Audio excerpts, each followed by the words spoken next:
Hi, my name is Mona, and I'm the blind traveler. Follow me along to see what adventures I'll get into today. Today, I'm in Egypt.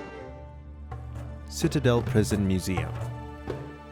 Hey guys, I'm standing inside of a prison that was built in the 1300s by the Mamluks. Actually, this was a prison for political, you can say like political prisoners, and like not just political, but also like wartime prisoners.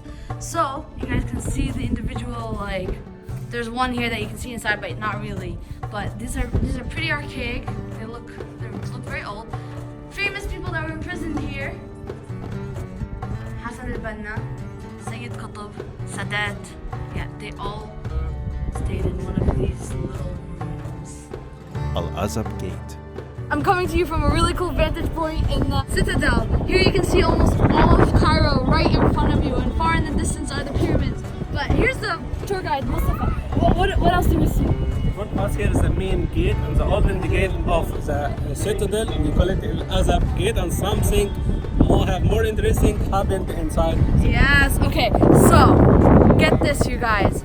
Muhammad Ali Pasha, he was sent to rule Egypt, and at the time it was the Mamluks that were ruling this area. So in order to make sure that he got complete control, he invited all the heads of the Mamluks for a banquet where they came and they ate and they filled their bellies, and then at the end of the evening, as they were all leaving, he shot them one by one. But there was one Mamluk, you can say leader, that did not come, and so he sent his son and he killed the last one, and that's how he absolutely took control and ended the Mamluk time.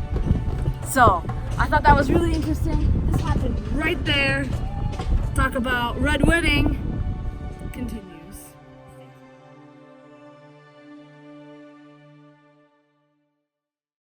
If you're interested to see how I travel as a blind person independently, follow me along on my YouTube series, Planes, Trains, and Canes. The link is in the description below.